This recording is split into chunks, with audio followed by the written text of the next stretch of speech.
Kata kuncinya melepas. Kalau kita mau bahagia Bapak Ibu sekalian, kita memang itu jangan banyak terikat. Apa yang sama Romo ini sampai sekarang ini sangat mengena ke batin saya ini. Semakin kita terikat, semakin kita menderita. Kalau kita mulai bisa melepas satu persatu keterikatan kita, niscaya kebahagiaan itu akan semakin mudah kita dapatkan. Next. Karena waktu ini sudah mendekati jam 8, saya mesti cepatin Bapak Ibu sekalian. Yang kelima, dan yang terakhir adalah kita ini mesti hidup sederhana. Kalau kita bisa mensimpelkan hidup kita ini, dengan kita bisa hidup sederhana, bahagia ini, kita ini akan lebih mudah didapat. Ada satu cerita mungkin untuk mengakhiri nanti katakanlah topik hari ini, adalah pada kesempatan ini saya membaca dari buku Gurunya Si Cacing atau Ajahn Brahm. Pada kesempatan Ajahn Brahm itu di satu ceramah di seingat saya itu di Thailand, beliau sampaikan ini. Tentunya kita tahu Ajahn Brahm itu ceramahnya pasti menarik sekali. Tentunya semua orang happy, termasuk ada sepasang suami istri yang sangat katakanlah senang sekali dengan ceramah dari Ajahn Brahm. Dia kemudian setelah selesai ini, dia menjumpai Ajahn Brahm di belakang katakanlah panggung atau layar ini. Dia ingin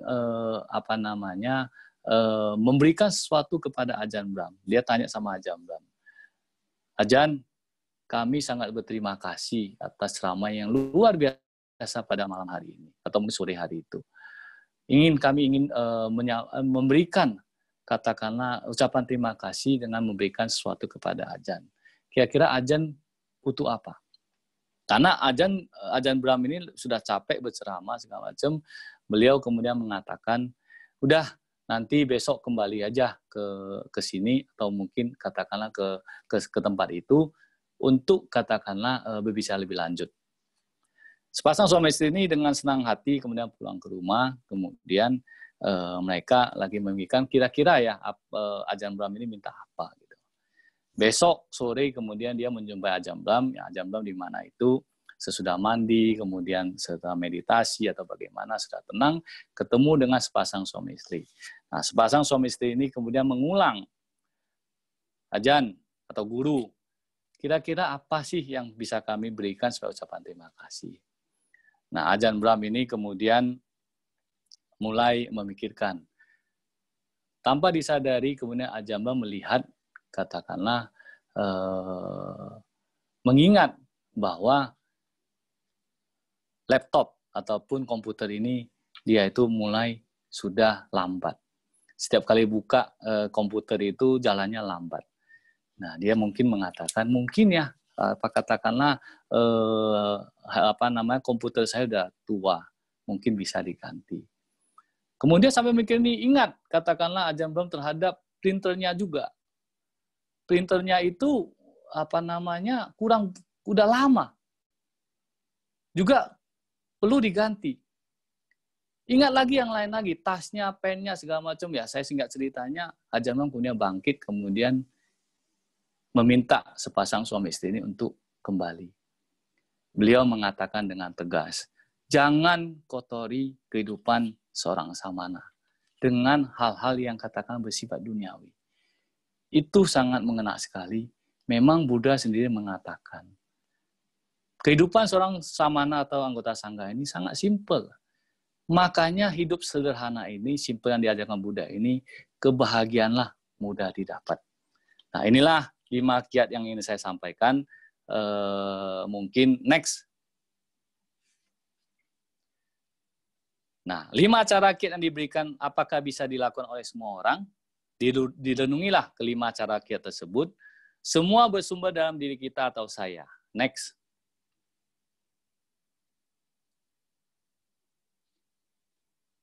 Nah, ini saya senang Bapak Ibu sekalian. 1 teori, 1 praktek.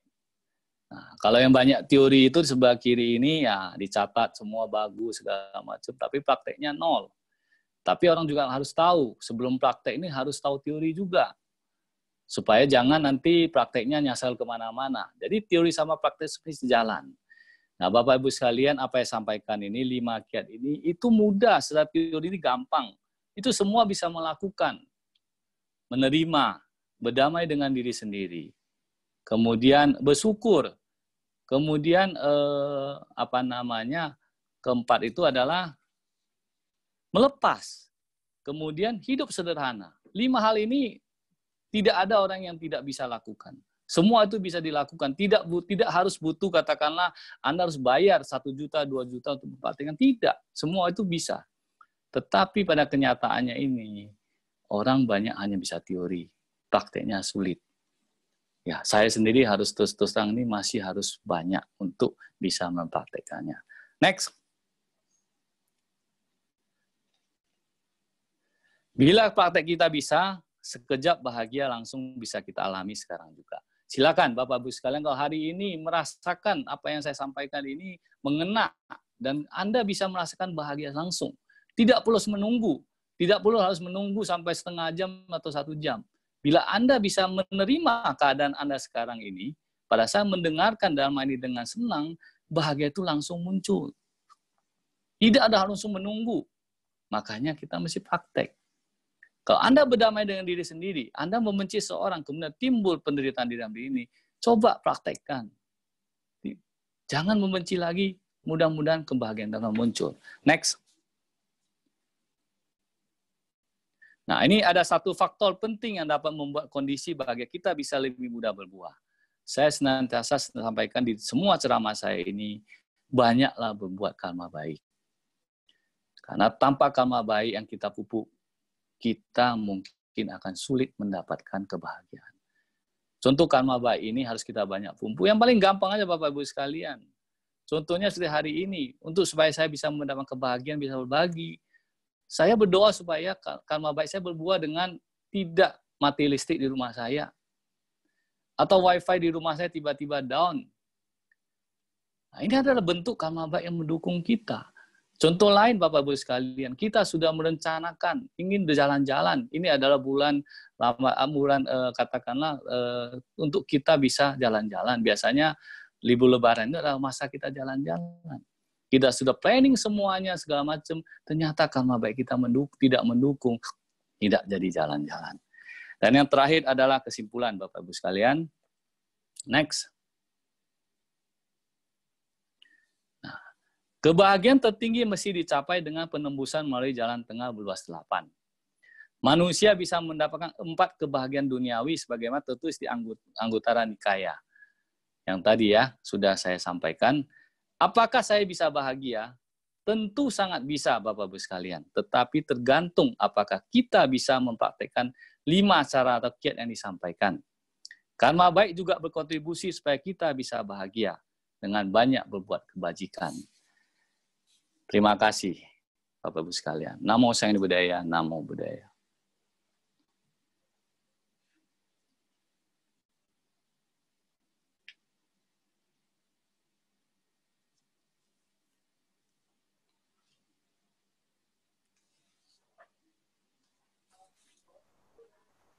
Mohon maaf tadi di unmute. Ya, Bapak Ibu, tadi kita sudah mendengarkan uraian Dharma dari Romo Ontario yang sangat perinci sekali. Dan seperti biasa, Bapak Ibu bisa yang ingin bertanya bisa mengetikkan pertanyaan-pertanyaan.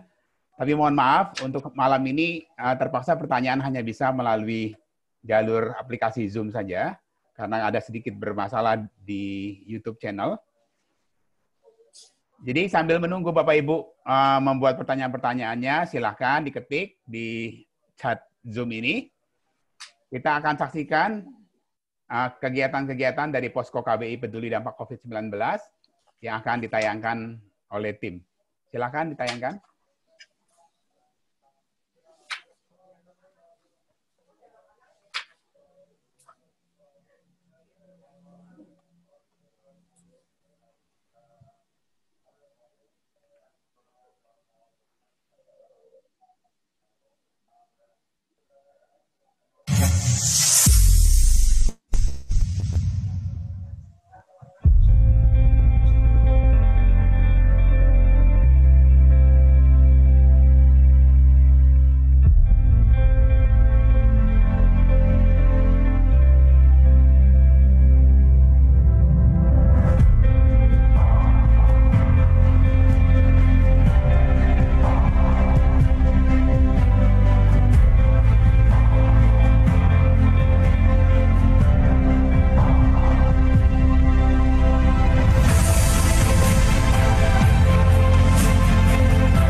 Saya di pemakaman umum Pondok Ranggon. Dengan selama ini saya bertugas sudah hampir 31 tahun, kurang lebih. Baru kali ini yang tercapai. Mudah-mudahan kita berdoa sama-sama supaya COVID ini sudah tidak ada lagi, Pak. Kepada masyarakat umumnya, kalau seandainya melihat pemakaman COVID, kita ikuti aturan pemerintah. Keluarga Budayana Indonesia, terima kasih atas kerjasamanya, bisa membantu. Mudah-mudahan atas bantuannya diberi umur panjang, terutama kesehatan. Saya sebagai penerima donasi, berterima kasih. Saya mewakili PJLP Pondok Ranggon, Pak.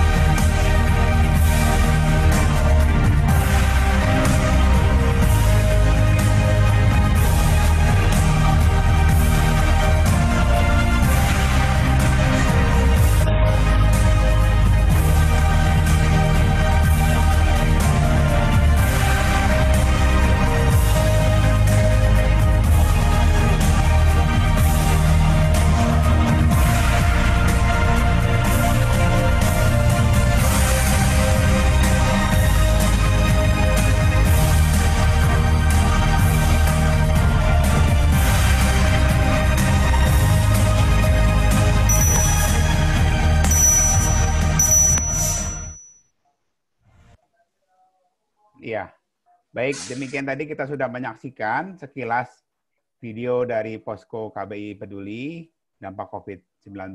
Yang tadi ditayangkan itu adalah yang dari Posko Pusat, ya. Baik, sudah ada pertanyaan-pertanyaan. Saya bacakan satu persatu, ya. Romo Amin.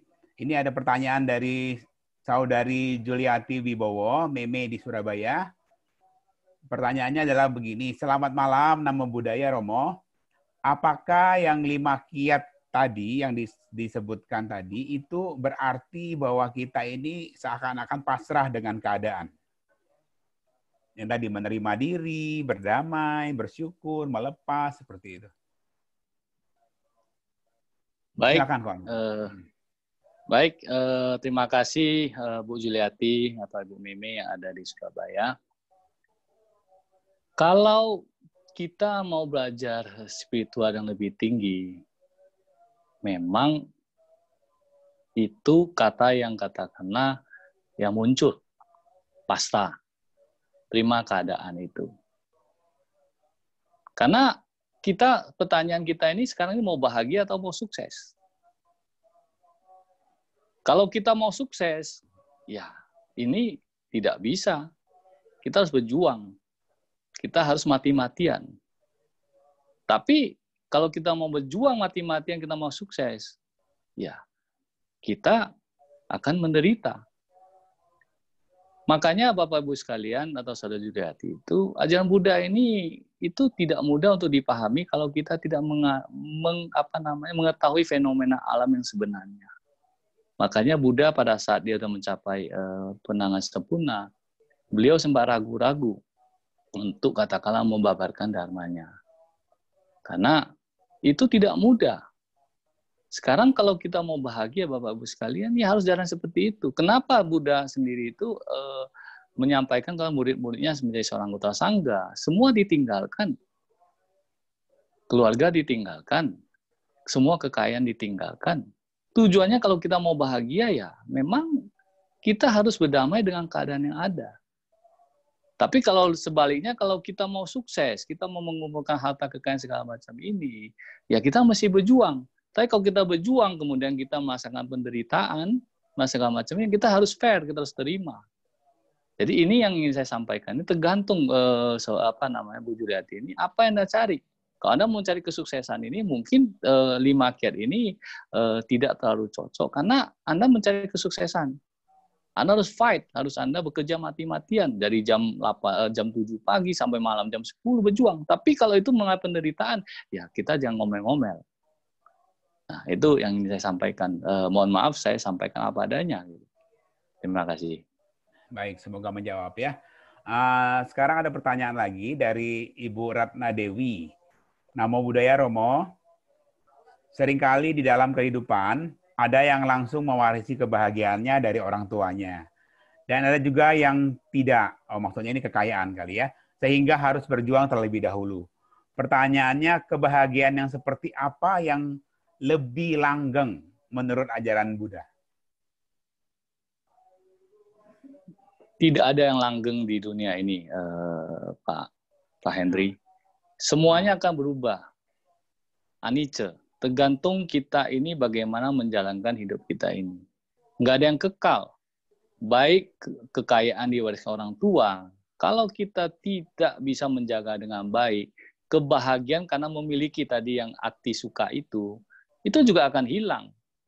Banyak sudah cerita-cerita di mana orang hilang kekayaannya karena berjudi, karena salah ngurus ke perusahaan segala macam ini, hilang dengan katakanlah sekejap. Nah, ini menunjukkan bahwa tidak ada yang langgeng. Kebahagiaan yang didapat dari warisan ataupun kebahagiaan kita dapat sekarang ini juga tidak akan langgeng. Atau kekayaan yang kita dapat juga tidak akan langgeng. Nah, ini yang ingin saya sampaikan. Ya, baik. Semoga menjawab ya Ibu Ratna Dewi. Ini ada pertanyaan lagi dari saudara Ivan ini di Bali. Selamat malam, Namo Buddhaya. Saya ingin menanyakan bagaimana kiat-kiat UMKM untuk survive di masa-masa pandemi seperti ini. Katakanlah saya sebagai penggiat UMKM sudah melakukan efisiensi yang tinggi, apakah ada saran-saran atau kiat-kiat yang lain untuk survive? Baik, kepada Bapak Ivan, saya secara pribadi itu memberikan ucapan terima kasih sebesar kepada Pak Ivan, atau dikenalnya sumber dingin, karena hampir tiap malam pasti beliau muncul dan senantiasa bertanya dengan hal-hal yang menarik, karena membuat suasana menjadi baik, menjadi suasana menjadi nyaman pada SPD ini adalah satu bentuk membuat situasi lebih nyaman dan lebih bahagia. Sehingga saya secara khusus ini mengucapkan terima kasih kepada saudara Ivan yang ada di Bali. Nah, bagaimana pertanyaan mengenai kiat-kiat UKM supaya bisa survive, katakanlah di masa pandemi seperti ini. Ya, memang topiknya ini ya sebenarnya dengan tema ini tidak terlalu sama, tetapi saya akan mencoba menjawabnya, karena saya sebagai seorang pengusaha juga. Pertama saya ingin sampaikan kepada saudara Ivan ini, pertama adalah Anda mesti fokus dulu kepada bisnis yang Anda jalankan.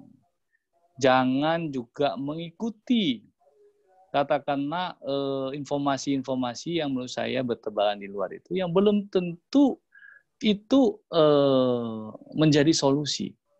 Karena untuk menjalankan satu bisnis itu tidak mudah, Bapak-Ibu sekalian. Sangat tidak mudah. Kita yang sudah menjalankan itu berpuluh-puluh tahun, di saat kondisi pandemi ini, belum tentu bisa survive.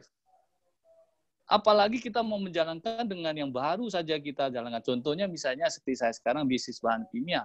Karena bisnis bahan kimia bisnisnya turun, tiba-tiba saya disuruh buka restoran. Atau untuk berubah satu profesi. Itu sangat kemungkinan untuk bisa sukses itu sangat kecil. Jadi sebenarnya saya ingin sarankan saudara Ivan ini, sementara ini Anda bersabar dulu. Jangan buru-buru untuk katakanlah, senantiasa kita termakan dengan kata krisis, di mana di situ ada resiko, ada peluang. Anda berpikir bisa mendapatkan peluang pada saat krisis. Belum tentu. Banyak sekali kejadian Anda bukannya mendapatkan ini, tapi malahan menjadi buntung. Saat sekarang saya ingin sampaikan adalah tetap fokus pada bisnis Anda yang tetap jalankan. Misalnya Anda menjalankan, katakanlah buka restoran. Anda fokus di situ dulu. Apa yang bisa ini? Kalau bisa nggak bisa sementara, Anda tiarap dulu. Coba survive dulu, bertahan dulu. Jack Ma pada saat kesempatan saya lihat di Jack Ma itu Alibaba ya. Dia mengatakan tahun ini adalah tahun yang berdarah-darah. Jangan mengharapkan keuntungan. Yang penting bisa survive dulu. Jangan di masa krisis kemudian berpikir ini harus itu, Bapak-Ibu sekalian. Ini saya ingin sampaikan ini to be realistic. Jadi ajaran Buddha ini kita harus realistis. Jangan terlalu pesimis, jangan terlalu optimis, realistis saja. Saat sekarang ini kita harus tiarap aja dulu. Harus makan uang tabungan, makan dulu aja uang tabungan dulu. Jangan dipaksakan. Nah, ini ingin saya sampaikan supaya saya tidak memiliki kiat-kiat khusus untuk UMKM, karena UMKM itu banyak jenisnya. Saya tidak tahu apa yang bisnis yang dijalankan. Salah memberikan katakanlah solusi, bukan keuntungan yang bisa dapat, malah akan mendapatkan malapetaka. Ini saya ingin sampaikan kepada itu, Dong. Yap. Ya, baik. Mungkin karena hari ini YouTube-nya tiba-tiba ada bermasalah, jadi banyak yang dari YouTube tidak bisa membuat pertanyaan-pertanyaannya tidak bisa kita baca. Mohon maaf juga. Jadi yang pertanyaan-pertanyaan di Zoom ini sudah tidak ada lagi, Ko Amin? Ya, nggak masalah. Jadi mungkin Ko Amin bisa ada kata-kata penutup atau kata-kata ini untuk konklusi terakhir, silakan. Baik, terima kasih kepada Romo Henry. Ya, kembali lagi ingin saya sampaikan bahwa keadaan sekarang ini adalah keadaan yang the new normal, di mana kita semua ini berada di situasi yang tidak pernah kita alami sebelumnya. Di usia saya yang ke-51 ini, saya belum pernah mengalami seperti ini. Mesti 2 bulan di rumah, ataupun katakanlah dianjurkan di rumah, kemudian kita menghadapi tekanan-tekanan katakanlah yang tidak pernah kita alami. Krisis 98 kita lalui, krisis 2008 kita lalui, dan krisis sekarang ini mudah-mudahan kita bisa lalui juga. Tetapi Bapak Ibu sekalian, seperti prediksi dari para ahli ini bahwa kondisi pandemi corona ini kita belum tahu kapan akan selesai. Dan khususnya untuk di Indonesia, Bapak Ibu sekalian, karena memang persoalan di Indonesia ini dengan penduduknya nomor 4 atau 5 terbesar di dunia ini sangat tidak mudah. Kepentingan kesehatan dengan kepentingan ekonomi itu dalam kondisi sekarang ini saling tarik-menarik. Kalau kita terlalu mementingkan dari segi kesehatan, ekonomi akan mati.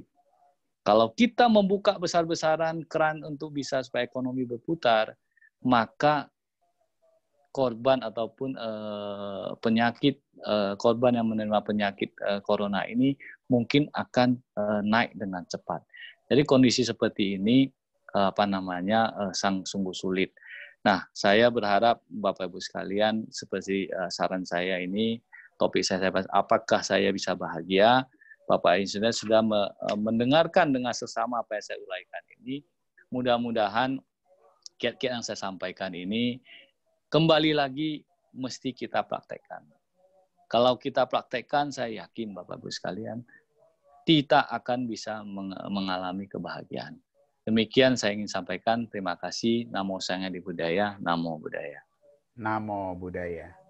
Ya, demikian Bapak Ibu, sahabat-sahabat sedharma yang berbahagia. Kita sudah mendengarkan uraian Dharma dari Romo Amin Untario, dan juga kita sudah mendengarkan diskusi Dharma tadi. Selanjutnya, sebelumnya terima kasih sekali lagi kepada Pak Amin Untario atas kesediaannya, waktunya sudah berbagi bersama dengan kita. Sebelum kita akhiri, kita akan membacakan beberapa pengumuman-pengumuman. Ya, pengumuman pertama, ya seperti tadi juga sudah disampaikan oleh Pak Amin Untario bahwa saat ini kita masih membutuhkan dana Bapak Ibu sekalian untuk bisa melengkapi 25.000 paket sembako yang tinggal sedikit lagi untuk masyarakat yang membutuhkan, dan terus kita bagikan ke masyarakat yang membutuhkan di semua daerah yang membutuhkan. Silakan Anda bisa menyalurkan dana Anda melalui Yayasan Dana Paramita Agama Buddha Indonesia. Next, di rekening BCA dan BRI, ya yang seperti yang tertera di layar Anda ini, BCA dan BRI, atau Anda juga bisa scan barcode, ya seperti yang tertera di layar Anda ini, dengan berbagai aplikasi yang Anda miliki. Baik, pengumuman berikutnya.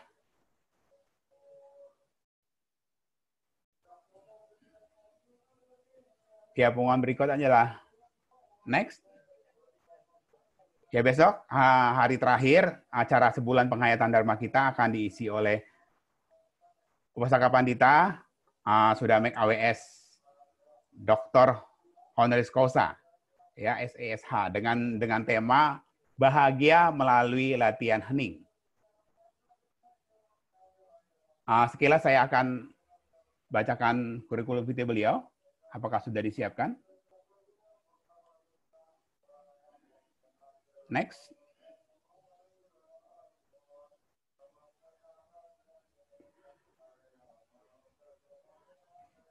Oke, saya rasa Bapak Ibu semua, rekan-rekan sedharma sudah sangat mengenal beliau ya. Bapak Sudamek AWS ini adalah pernah menjadi ketua MBI, MBI Pusat 2 periode. Juga sekarang, ini dia. Saya bacakan saja. Beliau jabatan yang terkini adalah anggota Dewan Pengarah Badan Pembina Ideologi Pancasila BPIP. Ya, beliau sering nongol di layar kaca Anda ya. Itu Anda bisa baca achievement beliau banyak sekali. Kemudian aktifnya di 3 bidang, di bisnis, di organisasi lintas agama, LSM, dan di pemerintahan ya. Tiga bidang itu beliau sekarang jalani, luar biasa sekali. Ya, seperti yang sama-sama kita sudah ketahui bahwa beliau adalah chairman dari PT Garuda Food Putra Putri Jaya, atau kita lebih kenal dengan Garuda Food ya. Kemudian sampai sekarang beliau masih menjadi ketua Dewan Pengawas di MBI Pusat. Beliau juga adalah pendiri dari ICRP, Indonesian Conference on Religion and Peace, ya, organisasi antar lintas agama dan yang berafiliasi ke World Conference of Religion and Peace, WCRP, dari 2000 sampai sekarang.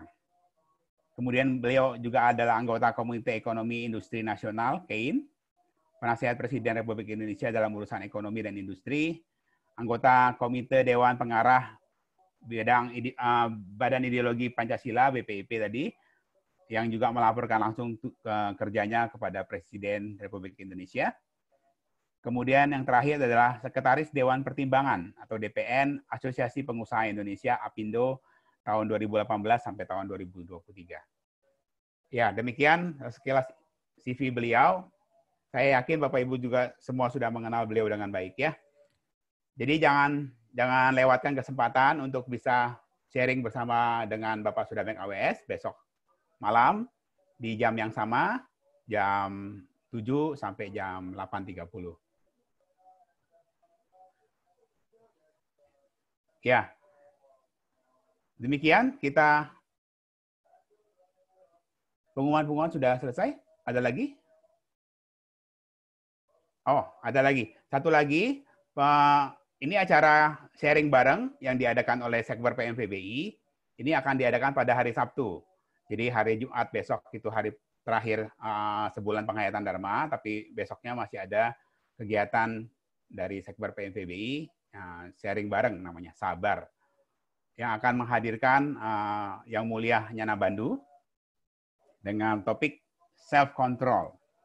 Nah, ini lebih awal, jam 5 sore sampai jam 6.30. Ya. Baik, ada pengumuman lain? Oke. Kalau tidak ada, baik Bapak Ibu, setelah kita banyak melakukan kebajikan-kebajikan pada hari ini, khususnya pada malam hari ini, mari kita melimpahkan kebajikan itu dengan kita membacakan aspirasi pelimpahan jasa. Mari kita bacakan bersama-sama. Melalui praktek Dharma yang sesuai dengan Dharma, aku menghormat Triratna. Melalui praktik Dharma yang sesuai dengan Dharma, aku menghormat kedua orang tua. Melalui praktik Dharma yang sesuai dengan Dharma, aku menghormat para guru. Dengan kebajikan ini, semoga mengkondisikan kesejahteraan dan kebahagiaan hingga tercapainya nirwana. Saya berbagi berkah kebajikan ini kepada kedua orang tua, guru, saudara, sahabat, semua dewa, semua mendiang, dan semua makhluk. Sadhu, sadu, sadu. Ya, baik. Kita akan akhiri acara kita pada malam hari ini dengan kita kembali mendaraskan nama Karagata. Mari kita membacakan nama Karagata bersama-sama. Bagawa yang Maha Suci yang telah mencapai penerangan sempurna, Dharma telah sempurna dibabarkan oleh Bagawa, dan Sangga siswa Bagawa telah bertindak sempurna. Aku bersujud di hadapan Buddha, Dharma, dan Sangga. Arahang sama sambuddho bhagawa Bodhang Bhagawantang Abiwademi.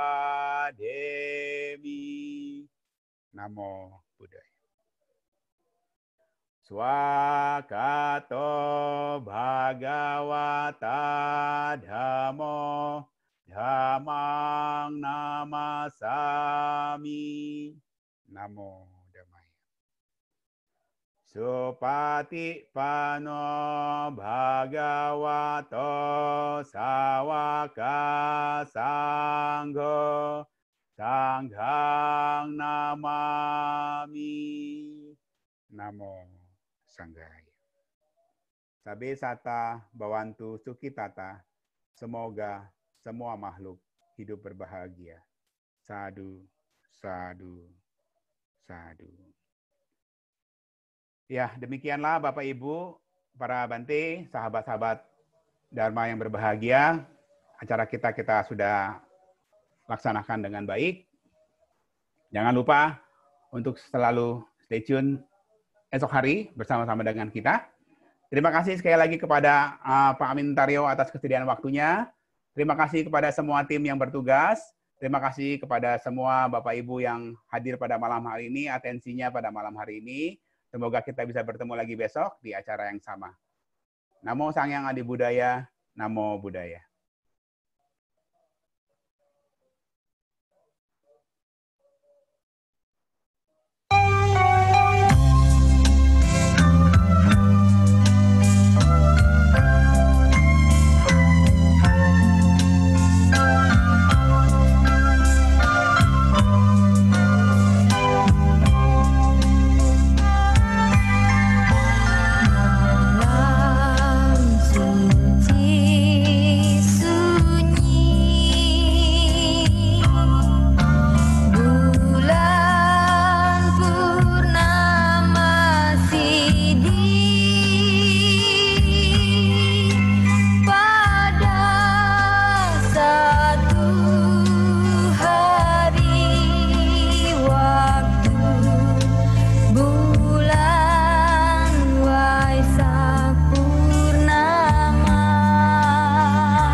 sangka